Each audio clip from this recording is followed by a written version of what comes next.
Good afternoon and good morning. I am Morgan Zahner, the Director of Development at the Great Plains Institute, an organization many of you know simply as GPI.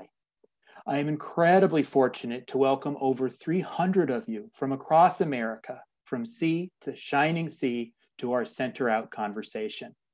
Today's agenda begins with a presentation from GPI President and CEO Rolf Nordstrom. He will provide an update on the progress that GPI is making on our nation's needed energy transformation and describe the role that Midwest, Gulf Coast, and Great Plains states will play in America meeting its climate obligations. Rolf's remarks will be followed by a panel discussion of GPI's experienced leadership team that will discuss the clean energy landscape in the emerging post-COVID recovery. Throughout the panel conversation, in true GPI fashion, we welcome and encourage your participation. Many of you have already provided us with questions that you wish to have answered about clean energy's future. And if you have a question you would like to ask, please use the chat function in YouTube or email us at info@gpisd.net. We will have more questions than time to answer them, so we will not be able to get to all of them today. But please watch our blog and newsletter over the next few months as we want to answer every single question that you have. After the panel, Lynn Hobbie, Executive Vice President at Madison Gas and Electric Company, will speak to how her utility organization's deep partnership with GPI has helped the company to announce its net zero carbon goal and transition to a carbon-free future. But before we get started, I must thank GPI's generous donors, many of whom are tuning in right now, with which we share our carbon emissions reductions achievements. GPI's ability to advance America's needed energy transformation is dependent upon your philanthropy. Without the personal support of our growing community of donors, people just like you that care deeply about meeting our climate obligations to our children and future generations, GPI would not have the impact we do, not even close. If you have not yet joined our donor community or are feeling guilty about a gift that you have been meaning to make, now is the time to make that gift. Until the end of the month, Madison Gas and Electric is generously matching all gifts to GPI's Together campaign. I encourage you to give today, not only to double your own personal impact on the climate challenge, but also to help GPI access all of the resources being available to us by MGE. Lastly, I would like to recognize our media partner for today's event, Midwest Energy News. I encourage everyone watching to sign up for their service at energynews.us if you are not already a subscriber. Now, without any further delay, I would like to introduce an energy and sustainable development policy expert with more than 30 years of experience in both government and mission advancing organizations, a national leader that many of you know personally, a broker, a diplomat, and a systems thinker, Great Plains Institute President and CEO Rolf Nordstrom. Morgan, thank you so much. You know, he probably didn't even need to say that it's been 30 years because, I mean, look at me, look at gray hair. Morgan, thanks. And good afternoon and morning, everybody. We are just so pleased and really grateful that you've chosen to join us today because we know you all had someplace else you could be, and we're just honored that you've chosen to be with us for the next hour. I do have some brief remarks, but before I leap into those, you know, we are in such a fraught moment in our country right now that I just want to take a minute to reflect on and acknowledge the deep pain and anguish and really suffering that has taken place in our community, the community that GPI has called home for almost 25 years now here in South Minneapolis, following the killing of George Floyd. Not to mention the communities across the country and indeed right around the world Now, we know that this pain is not new. But we, like I know many of you and lots of other people around the world, are hopeful that this moment is different from all that preceded it, and it turns out to be a catalyst for real and lasting change. GPI is committed to doing our part toward that end. And after all, we are just one species. And at the end of the day, we are going to sink or swim together. So as noted in the invitation for this event, our proposition to you this afternoon and this morning, I guess, depending on what time zone you're in, is that we believe a successful economic and climate strategy really must capture the imagination and the commitment of the middle of the country, the center of the country, something that frankly has not been done well to date. Now, paradoxically, given the very real challenges that COVID-19 presents to us all, we actually see a new window of opportunity for what we are calling a center-out strategy that brings together the Midwest and Gulf Coast states and the prairie states to lead an economic recovery that also positions the United States to achieve a net zero carbon economy by mid-century or sooner. Now, this concept of a center-out strategy does not mean that the rest of the country is unimportant. Clearly, that's not the case. Very important. But our proposition to you today is that we've not been losing the climate conversation on the coasts.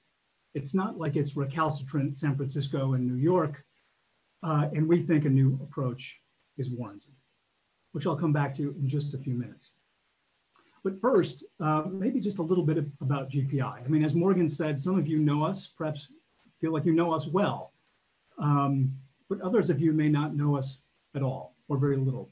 So I want to just very briefly say, why on earth do we exist? Why do I think our approach has been successful to date? And thanks to many of you, why does our work continue to expand? So first things first, why do we exist? GPI's entire reason for being is to fundamentally transform the energy system for both economic and environmental benefit. Why? Why energy? Well, first, because it's frankly hard to name a human activity that does not require it. It's essential. And second, we think that ushering in a prosperous net zero carbon economy as quickly as possible actually forms the foundation for lasting progress and ultimately a better world. As for why GPI has been successful over nearly 25 years now, I think the answer lies in our nonpartisan, technically grounded approach that puts our partners and our stakeholders right at the center of our work. In other words, it's not our success in getting clean energy policies and technologies adopted is not the result of GPI's experts sitting in overstuffed chairs, thinking big thoughts and then advocating for those, but rather helping leaders from diverse sectors work through technically complex issues and come out the other end with actions that perhaps no one of them would have come to on their own, but which they can all support in the end.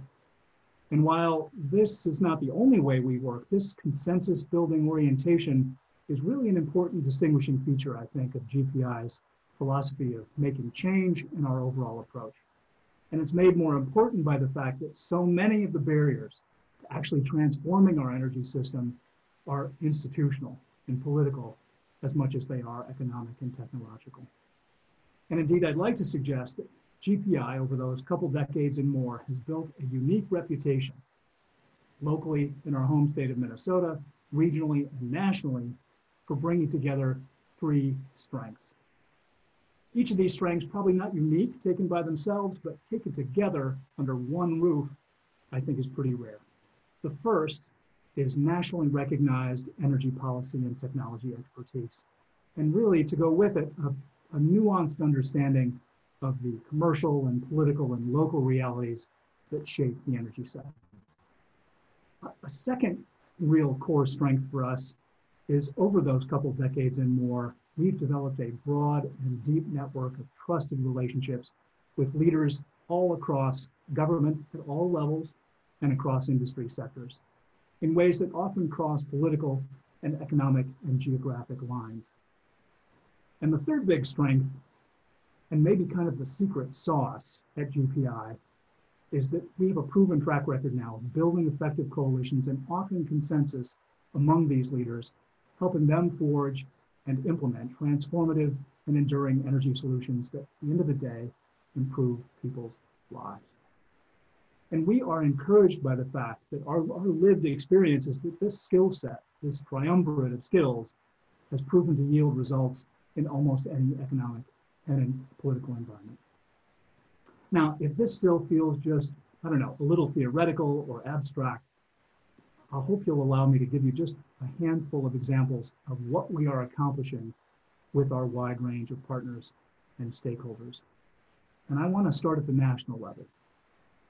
In 2018, for the first time ever, we and our partners who make up the Carbon Capture Coalition, which GPI assembled and now supports, for the first time ever put a price on carbon at the national level in the form of a tax credit known as 45Q, making it now financially attractive to capture carbon dioxide and either permanently store it geologically or put it back to productive use in the economy. Indeed, one of the companies we've worked with in this endeavor, called LanzaTech, has successfully captured carbon emissions from a steel plant in China, converted that CO2 to jet fuel, and used it to fly a plane from Orlando, Florida to London.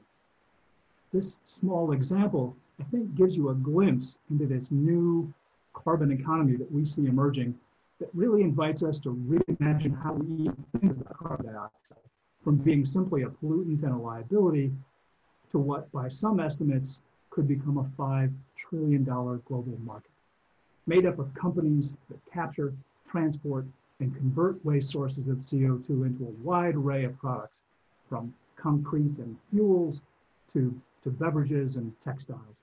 It turns out most things on this planet are made of carbon, including you and me, and we could be using CO2 productively. I'm pleased to say that that 45Q tax credit is now the most influential incentive for carbon capture in the world, and we're working hard to seize its full power. So now, a second example of our impact, this time focused in the middle of the country, appropriately enough, given the theme of this event, called the Mid-Continent Power Sector Collaborative.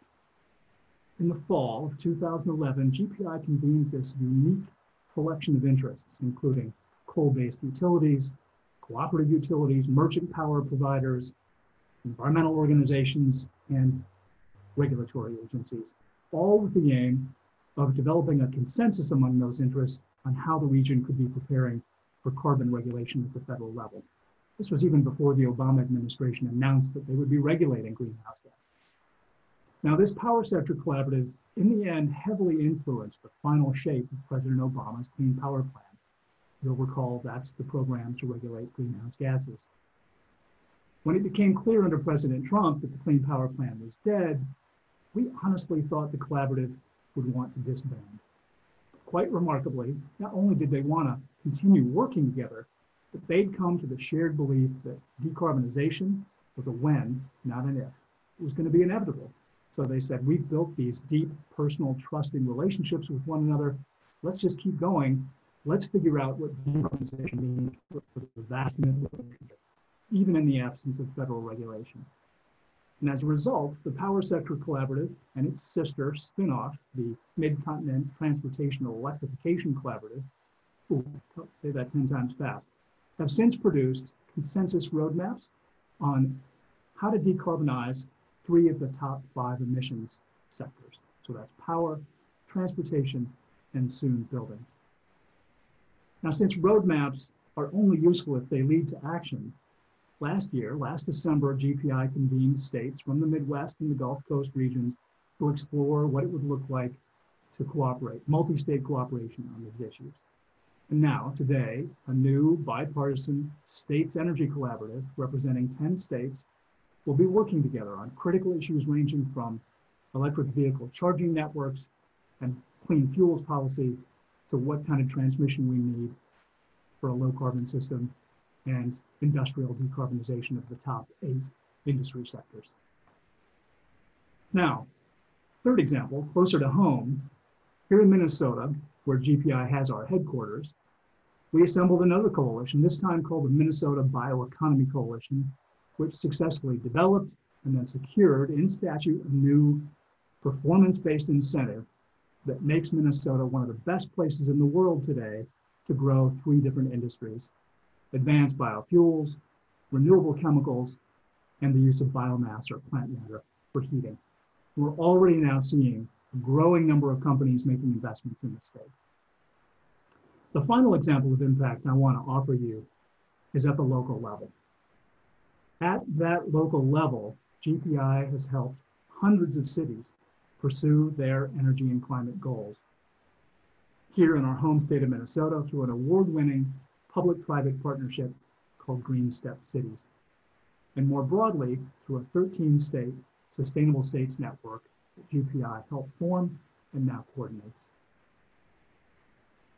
Our city-focused work has often meant helping cohorts of cities prepare for everything from electric vehicles and solar energy development, and also assisting cities, large and small, identify their major sources of emissions, and then develop plans, action plans for addressing those emissions in the most effective way, all with an eye toward long-term economic health, improving the environment, and creating greater equity in those communities. And indeed, as I hinted earlier, we intend to weave equity more fully throughout all our program work, but we've started most especially at the local level. We know that climate change disproportionately affects people of color and communities of color, well documented in a whole myriad of ways. So in many respects, just pursuing GPI's core mission inherently contributes to greater equity. But as with climate change itself, we know we need to do more and faster. We are excited, though, by the interest we're seeing from cities and states across the country in a new, more nimble approach to climate action planning that allows cities to not take years and years, but rather quickly take action on high priority, high impact measures while working for their longer term energy and climate goals. Again, you're going to have the chance to hear more about GPI's work from our panel in just a few minutes, but I hope those examples give you just a taste of the kind of impact we're collectively having. So now I would like, if I may, to return to the title of this event and go just a little bit deeper on what we mean by center out. What does a center out strategy for economic and climate progress mean in practice? To do that, I'd like to offer 3 principles that we think characterize this strategy. The first is not going to shock you.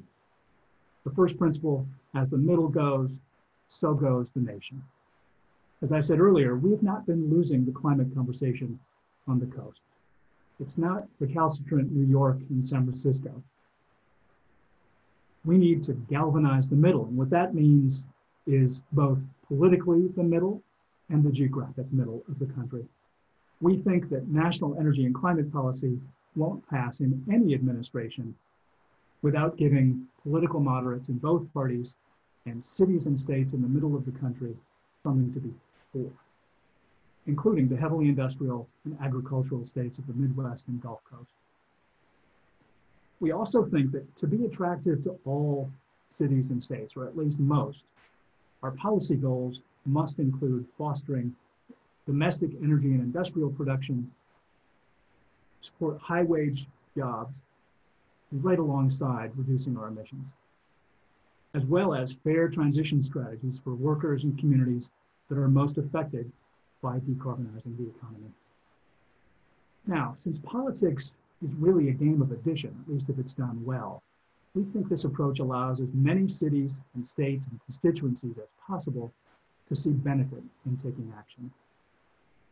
Now, the second principle behind this center-out strategy is that a successful policy approach needs to meet people where they are on the climate issue, which in practice means welcoming support for a given good policy idea, even if it's for reasons other than climate change mitigation. If that's not what motivates people in a given jurisdiction, I mean, maybe the things that compel them are competitiveness or economic development or consumer choice. We shouldn't care why they're willing to decarbonize or interested in decarbonizing. And this doesn't mean denying the urgency behind climate change, but rather having some humility about how others approach the issue. The third and final principle behind this center out strategy, we believe really strongly that the national goal must be framed as net zero carbon by mid-century or sooner, rather than be overly focused on being X% renewable by a given date.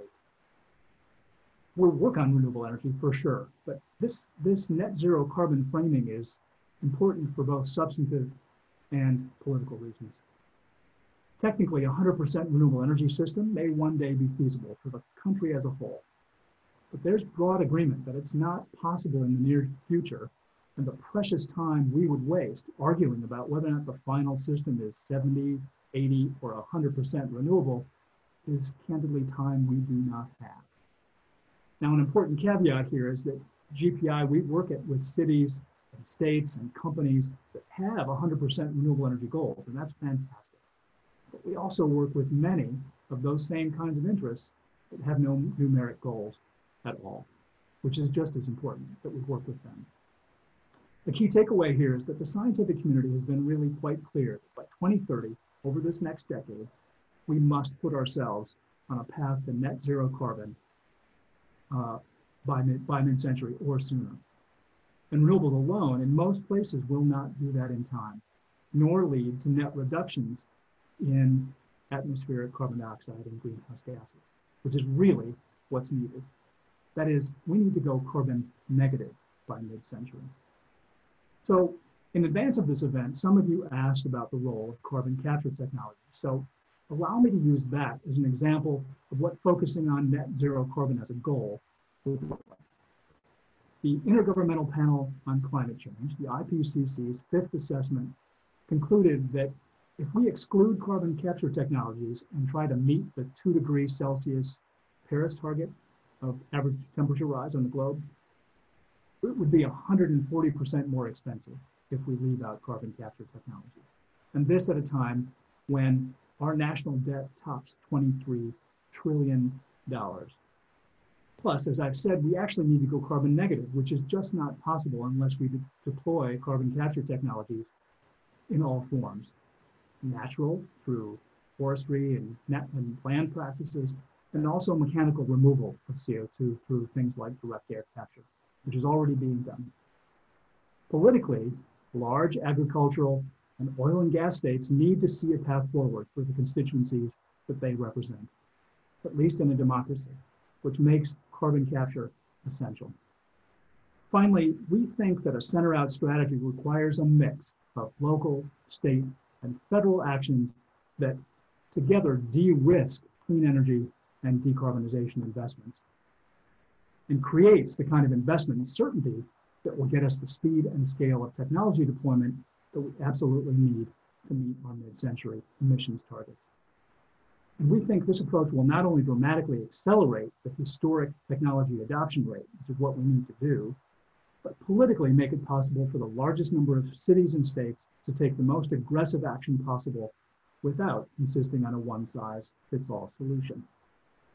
Now, I recognize that this go slow to go fast approach may seem out of step with the urgency we face. But we actually think that somewhat paradoxically, this approach offers the greatest chance of durable political success over the decades required. Remember, we don't need to be successful at reducing emissions for just a year or two. We have to do this over decades. So, what does progress look like? Well, as the US and the world still reel from a global pandemic, it may seem like an odd time to be articulating a new economic and climate strategy. But our lived experience in working with cities and states and companies and members of Congress suggests that there's actually a lot of momentum behind decarbonizing the economy if done in the right way. This is, after all, the way the market is going. It is the way the world is going, just not fast enough. So we think that it's time to find opportunity at the confluence of the factors that confront us. The need for massive reemployment, investment in 21st century infrastructure that will boost our economy, and energy innovation that places the United States at the forefront of this century's clean technologies. So to wrap up, what is it that makes us hopeful at this moment? I would point to two main things. First, nearly everything we need to transform the energy system is within our grasp. It's just right there. Clean, low carbon technologies, many of them declining rapidly in price. Growing consumer demand on the part of millennials, the largest demographic bloc in the country now, businesses, cities, states, and whole countries. Our second reason for optimism is that we've passed bipartisan energy policy before, both at the state level and federally. And we, meaning GPI, have proven just as recently as 2018 that we can do it again. We had some of the most conservative and the most liberal members of Congress voting for that 45Q carbon capture tax credit. So, finally, we are hopeful that this center-out approach can give us the speed and scale needed to both restore our economy and meet our climate obligations. Our near-term goal is to work with our many partners to secure economic recovery measures that simultaneously foster American technology leadership and prosperity and put key industries on the path to significantly reducing their carbon emissions. I want to thank you again for taking time out of your day to join us today. And now it's my pleasure to turn things over to my colleague, Gail Nosek, our Communications Director. Thanks again for being with us. Hi, everyone. Thank you so much for joining us. I'm very excited to introduce our panel of leadership at the Great Plains Institute in our 4 strategic program areas, which include carbon management, communities, electricity, and transportation and fuels. So to start, I'm just going to ask each of our 4 vice presidents to introduce themselves and then give us about a 60-second overview of their work at GPI, which is a feat in 60 seconds, and how that relates to the Center Out strategy. So I will start with Brad Crabtree, who is our Vice President of Carbon Management. Brad? Great. Thanks, Gail. Hello, everyone. GPI's carbon management team, we're focused on scaling up economy-wide deployment of carbon capture technologies from industrial facilities, power plants, but also even taking CO2 directly from the atmosphere for carbon removal. And all with the goal of meeting mid-century climate goals. Rolf talked about the Carbon Capture Coalition at the national level. That's over 75 companies, unions, and environmental organizations all working together to advance the carbon capture technology and work for 7 years to enact the 45Q tax credit. At the state and regional level, we're currently bringing together nearly 400 state officials and representatives of industry, unions, conservation and environmental organizations, and other stakeholders, all with the goal of helping states become carbon capture ready and to take advantage of this federal tax credit. The other thing is we just launched something we're very excited about. It's called the Industrial Innovation Initiative. It's focused on our region of the Midwest and the Gulf Coast and Plain States. And it's going to be focused on the very carbon intensive industrial sectors such as steel, cement, chemicals, refining, and others, and focused again on our region, which is the most industrialized region of the country. And it really ties in especially to this center out strategy because some of the highest wage jobs left in our economy are in some of these industrial sectors, providing good blue collar jobs, supporting communities. And we're going to be focused on the policies and technologies that will help the industries retool and support these jobs and communities. Great. Thank you, Brad. And then next, I'd love to introduce our Vice President of Communities. The lady in the dewy field of grass there is Lola Schoenrich. Lola? Thank you, Gail, and hello, everyone. Thank you for joining us. The goal of the communities team at Great Plains Institute is that clean energy and climate resilience and mitigation become the norm for all Minnesota and Midwestern cities and communities.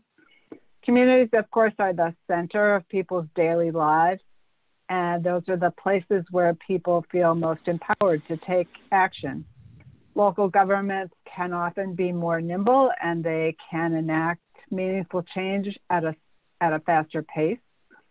And it's, I think, important to mention that local governments have unique policy authority, and so they can deliver emission reductions that are different and additive to that of nations and states.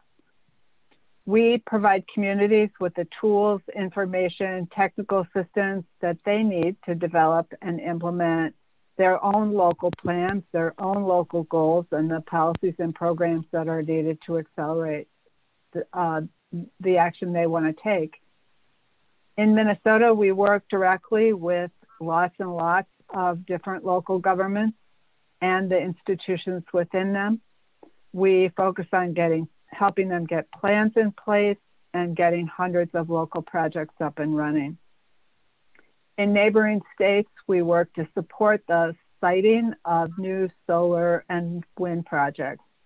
And then additionally, you may have heard Rolf say that we manage the Sustainable States Network, which is a growing network of state-level sustainability programs like Green Step Cities, which he also mentioned. I also want to mention that the communities team initiated Great Plains Institute Equity Framework. New technologies, whether they be more efficient buildings, community, rooftop, solar, electric vehicle infrastructure, bike ped friendly streets, transit, tree covers, name the project. They come together in a place in synergistic ways. And we're committed to ensuring that equity is front and center in our work. Thank you so much, Lola. And then next we have our Vice President of Transportation and Fuels, Brendan Jordan. Great, Gail. Again, yeah, this is Brendan Jordan from the Great Plains Institute. I lead our Transportation and Fuels team. In the context of the broader center-out approach, we are helping to cultivate and highlight and coordinate leadership in the center of the country to support transportation decarbonization. Transportation is our largest greenhouse gas emitting sector and a high priority. As we see rapid movement to decarbonize the electric grid, it creates an opportunity for electrification of the transportation sector. So we're seeing a lot of great leadership from utilities, from Minnesota to Louisiana on everything from EV charging, working with utility customers to electrify their fleets, doing things like transit bus electrification, rate design to save money for customers. Our region is, of course, the historic center of the automotive industry, and that industry is shifting towards production of electric vehicles from rapid transformation occurring in Detroit and new entrants like Rivian in Illinois and electric buses manufacturing in Iowa. And that creates a huge economic and jobs opportunity. Beyond electrification, we will need decarbonized liquid fuels in many categories, particularly the harder to decarbonize segments, such as heavy duty, long haul, and aviation. And even easier segments like light duty vehicles can decarbonize more quickly by blending more low carbon fuels right away to achieve emissions reductions on a near-term time frame. This will mean partnering with biofuel feedstock providers, farmers and foresters to enhance carbon removal opportunities through carbon storage in soils and ecosystems, and landowners and farmers can benefit. The center of the country can lead in transportation decarbonization, and this transition can benefit our economy. It will take coordination, new investment, and importantly, new policy. Look forward to the panel. Great. Thanks, Brendan. And then last but never least, the Vice President of our Electricity and Efficiency Program, Doug Scott. Thanks, Gail, and thanks to all of you for joining us today. The power sector is the second leading contributor to greenhouse gas emissions in the United States, and the electricity team is responsible for a number of projects to help decarbonize that sector, from things like utility business model and distribution system work, to transmission, to coordinated state efforts on energy and environmental issues. These areas might seem unrelated, but they're not, and it's the electricity team's role to make sure that we recognize how decisions in one area affect all the others. In pursuit of these areas, we work with a variety of entities with diverse interests and outlooks, including government officials, utilities, regulators, regional transmission organizations, industry, consumer advocates, environmental and energy-related nonprofits, and many others. We employ the GPI philosophy that Rolf told you about of meeting people where they are to help devise solutions to these complex issues and to prepare for the energy economy of the future, which future involves changing customer attitudes and expectations, technological advances, and the advancement of a carbon-free economy. It's good to be with you. I look forward to the questions. Great. So we did get a lot of questions in, and so we'll just jump right in. Brendan, I'm going to start with you on this one. Can you tell us how you envision the post-COVID economic recovery happening from the standpoint of clean energy, and then specifically from your area in clean transportation? Well, Gail, I wish I had a crystal ball to tell you exactly how it's going to play out. But I think we have an opportunity.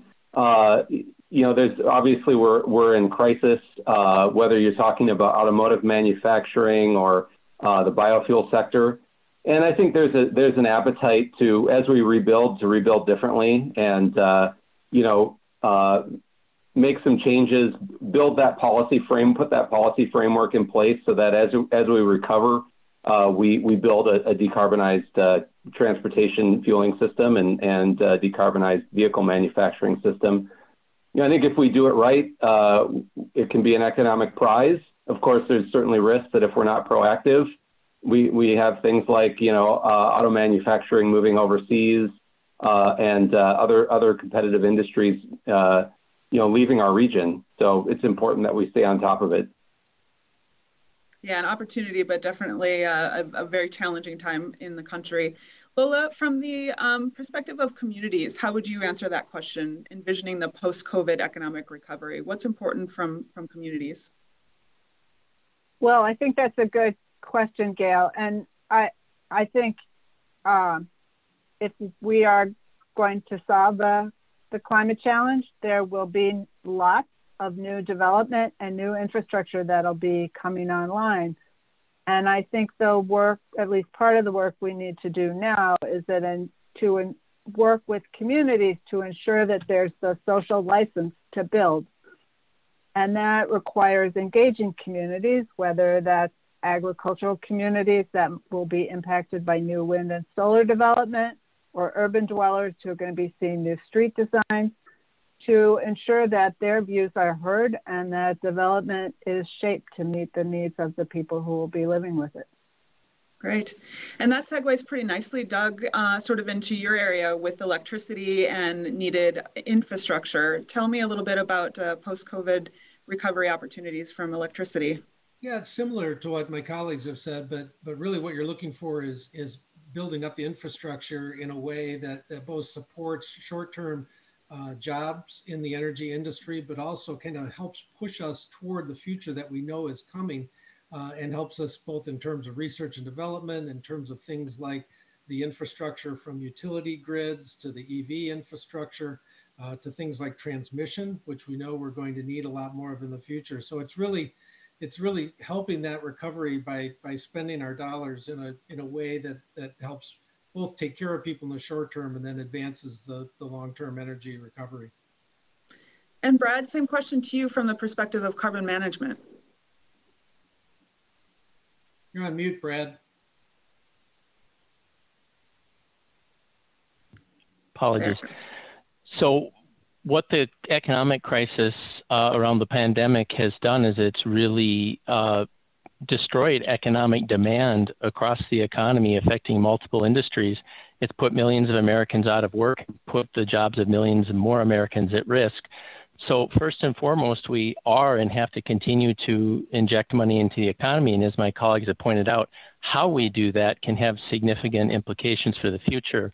One of the things is if we're to meet the 2-degree goal, the Paris goal, or even the more ambitious 1.5-degree goal, there's a whole suite of technologies that need to be demonstrated at scale, whether it's carbon capture or any of the other areas that we've been talking about. And project development and construction is extremely job intensive, and they're good jobs, they're high wage jobs. And so we can be injecting money into the economy and demonstrating these technology pathways that we need to get to zero. So let's talk a little bit more about the focus of this event, which is Center Out, with the Midwest and the Gulf Coast states really being able to potentially take a huge leadership role in the zero carbon economy of the future. Let's see, Doug, I'll start with you on this one. How can the Midwest and the Gulf Coast states lead in this transition? What makes this core of the country so important in this? I think it's very important, just in terms of trying to look at all of the different things we just talked about, both in Rolf's presentation and in the last question. The Midwest and the Gulf Coast states really have all of the different pieces that will need to play a part in the energy of the future. And so whether that's working on industrial issues, or that's trying to figure out with the great wind resources we have in the middle part of the country, how to get that wind to where the energy demand is. I think that, and a great mixture of red and blue states and different philosophies about how to do that. I think the middle of the country has the ability to lead by showing that you can achieve decarbonization, but do it in a number of different ways, and in some cases for different reasons too, which is okay. As we try to get the reductions, we may be doing it to save wind resource in a red state, or try to do decarbonization of coal or gas because that's what's most abundant in the state. So try to work on what's most important economically to these states, and recognize there's not a one size fits all, but that we can try to make sure that we're addressing the needs of decarbonization by looking at a variety of perspectives. And I think the Midwest and the Gulf Coast states, the combination of them gives us the opportunity to do that. And Brad, that kind of leads me to you as well. In terms of carbon management in the center of the state, carbon capture and storage is something that you and your team have been working on a lot, and very much focused on the middle sort of pillar of the United States. Tell me why that's such an important focus for carbon capture and storage. Well, right now there are 13 commercial scale carbon capture projects operating in the United States. The bulk of them are in our region of the country, and a large part of the potential going forward is in our region because we're a major energy producing and industrial region, as Doug, agricultural as well, as Doug pointed out. And we have both the need and the opportunity to build on those 13. You know, basically our region is really on the map worldwide for carbon capture technologies, and many of us in the region don't even realize that. And if you look at the projects being developed under the 45Q tax credit that's been mentioned, there's over 30 now, basically a tripling in just a couple of years of the capacity that we currently have. Most of that as well is in our region, especially if you include the Great Plains. And I would suggest that in terms of thinking about climate change globally, industrial production and fossil-based energy production continues to grow rapidly in other countries. And we have a much bigger impact on the world by demonstrating solutions to these challenges in our own economy. It's much more important what we do than what we say, so we could have a truly global impact right here in the Mid-Continent. Great. And then Brendan, in the Midwest, I guess I'm not sure that electric vehicles are perhaps as prominent or as thought of as they are maybe on the coast. Talk about your perspective in terms of how the Midwest can really lead the clean transportation transition. Yeah, well, Gail, we have to lead in our region because we're the center of the automotive manufacturing industry. And there are big changes afoot in that industry, major transformation occurring in Detroit with the legacy automakers. And of course, we're also seeing new entrants come into the marketplace, so some partnerships between the Midwest and the Silicon Valley with manufacturing of electric transit buses in several states. People have heard of Rivian, which is taken over an old auto manufacturing facility in Illinois to produce a new electric SUV. And so I think one of the things that's missing in our region is policy that pushes this new technology into the marketplace on the demand side. I think a lot of the other elements are there. We're seeing leadership from our utility sector We're seeing leadership from the automotive industry, leadership in local communities, and growing consumer demand. But it will take policy, and that's where we do need some more progress. And we have some good ideas on that, I think. But we're going to be working hard to put new policies in place to accelerate the progress we're making. Great. And then Lola, you in the communities team work in cities across the United States. You manage the Sustainable States Network, which represents a lot of different geographic areas, but specifically in the Midwest and the Gulf Coast, how can communities lead in this area? There are lots of things that communities can do, but I think what I'll point to is that what you see in your community around you shapes what seems normal and possible. If there is solar on your neighbor's roof, if there is a EV charging station at every store you go to, if your cousin has a job at a electric vehicle manufacturing plant, that seems normal, and it helps to build that social license, and it makes it that much easier for policymakers to vote yes, because they're saying yes to something that is already happening in their community. Great. And we only have about 2 minutes left, and so I will ask this one last question to all of you, and it came in from an event attendee, John Wells, is asking about the urgency of our work. And a lot of people say that our economy must be carbon free by 2030 instead of the mid-century goal of 2050. Can you each maybe talk about, what is the one thing that we really need to do and ramp up to get to some of these ambitious goals by 2030? Lola, I'm gonna start with you. I ended with you, I'm gonna start with you. Communities need to get going. And lots of big cities are acting now, already have carbon goals and so on, but all cities, especially all cities over 40, 50,000, need to get going right away. And that's the work that we do, is help communities take action at scale. Doug? I think ramping up technology is going to be the most important thing. If you look at people who are saying, well, we know we can get to our 2030 goals, but our 2050 may be a little less attainable, really needing to ramp up to 2030 is going to take a lot of technology advances. And so whether that's the federal government supporting industry, supporting business to try to get there, I think that's the most important thing going forward. And Brad?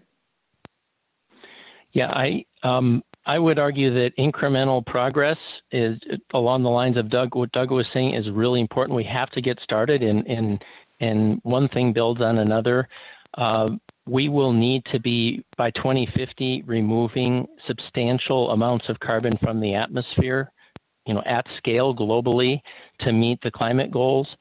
So the time, whether it's 2030 or 2050, is less important. We have the technology now to capture CO2 from industrial facilities and power plants. We are developing the technologies to remove it from the atmosphere.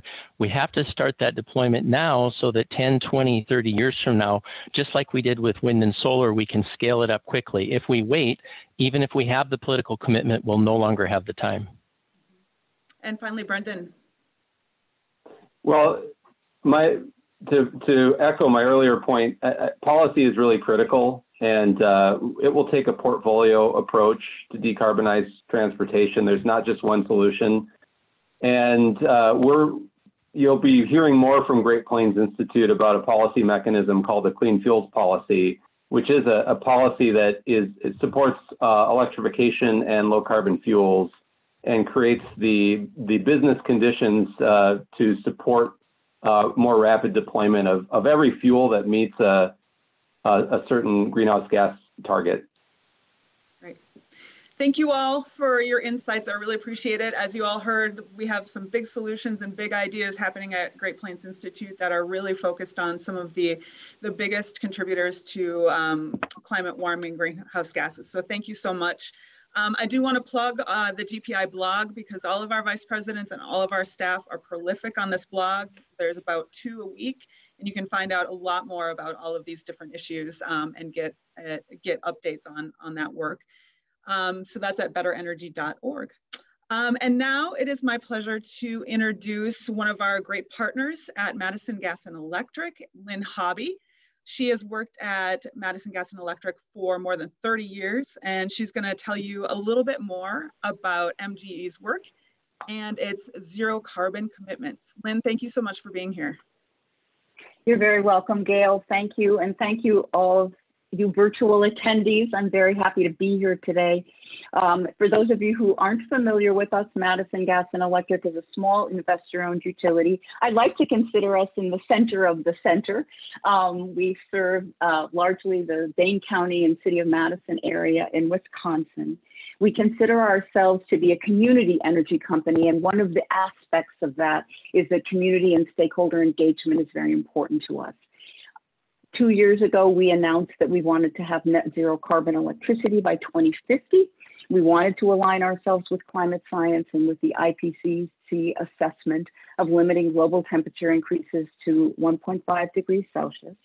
And those are particularly relevant in terms of our partnership with GPI. We've been working with them for the last 5 years, and we've done several projects with them. And I'm going to go into a little bit of detail about those in just a minute, because I think they showcase all of the different talents that GPI brings to the table. But first, let me talk to you a little bit about how we experience Great Plains Institute. We also find them to be a leader in the national transformation to a carbon-free future. And there are several reasons for this. The first, as you've just heard from the panel, is that they bring very deep expertise across the entire energy system. So they understand electricity generation and transmission, they understand industrial production and processes, they understand transportation and fuels, they understand oil and gas. In addition, they have, as you've also heard, extensive experience in state and local government regulation, and that's across many states and across many local government entities. A second perspective that we find unique and valuable about them is that they bring a perspective that links the economy and the environment. They understand that for us to get to this place of sustainability that we want to from an environmental standpoint, we need to build an economy that is sustainable, and that markets, emerging markets, markets yet to be developed, markets that need to be transformed are a key part of any transition if it's going to be successful. As Rolf talked about a little bit, they also have expert and quite considerable collaboration skills. They've worked with many different public and sector partners, and they've done that over many different stakeholder initiatives. And then we find too that they're especially powerful because they're able to bring both big picture strategic thinking to us, and then merge that and blend it with tactical skills around implementation. They are, as we experience them, both visionary and practical. And I think all of these things come together to make them a particularly, I would say, unique and effective and powerful partner in figuring out how to drive change forward on decarbonization. And that's across many fronts, and it's in many different ways. In terms of MG&E's specific work with them, we have used their expertise, their skills, their insights around how to be innovative in order to support our critical transition to net zero carbon electricity. And I want to talk too, because we have a vantage point on their ability to do this kind of work from 3 different vantage points. First, within our community, with our customers and stakeholders, their excellence in communication and collaboration help us address and engage with customers on complex and technical tools for making our transition successful. One of the ways we seek to demonstrate that we truly are our community's energy company is by working in partnership. And we talk often about the power of working together, and that includes customers of all shapes and sizes, consumer advocates, and local governments and nonprofits, and environmental advocates, and many, many others. excuse me, just 1 second here. The transition away from carbon is complicated, and GPI helps us communicate and navigate those complexities together with our stakeholders.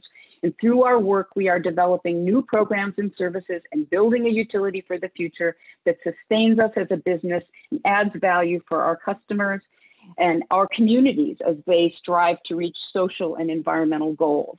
GPI also facilitated the Wisconsin Energy Distribution and Technology Initiative. So that's where we got to see them from a statewide perspective, bringing people together, a diverse group of utilities, other energy providers, consumer advocates, environmental organizations, and others to develop solutions to move Wisconsin's energy sector forward. But anyway, so as Rolf mentioned, GPI also leads the Mid-Continent Power Sector Collaborative and the Mid-Continent Transportation Electrification Collaborative. And those have created the roadmaps that he described for you for both the power sector and the transportation sector. So across our work with GPI, we've worked with them within our service area. We have worked with them as part of a broader statewide coalition, and we have worked with them in multi-state coalitions. And from all of those vantage points, they are a very effective and valuable partner.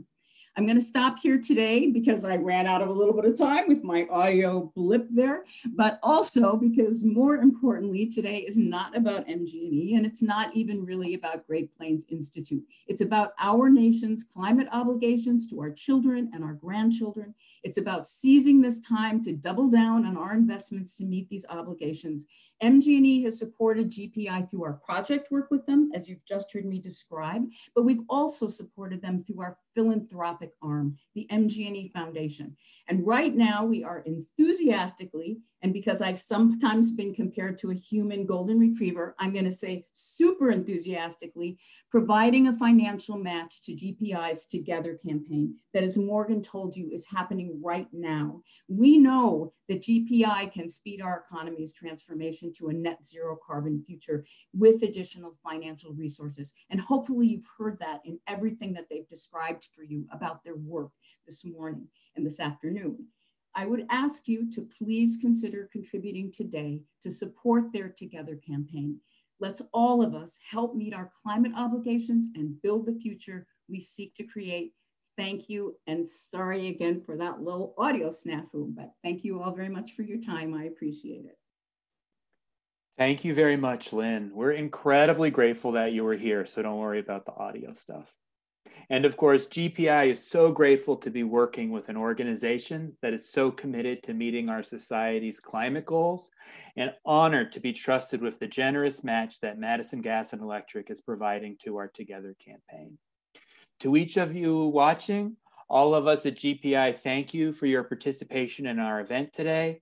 We have way more questions on YouTube than we were even imagining, and we are going to get to those. So please watch our blog and our newsletter over the course of the summer. We're going to answer all of your questions.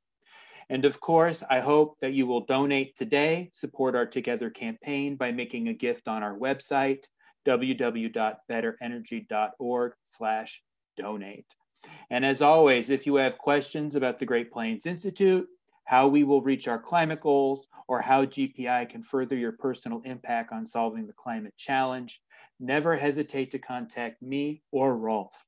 We are dedicated to maximizing your personal impact on meeting our climate obligations. Thank you again, and that concludes the event.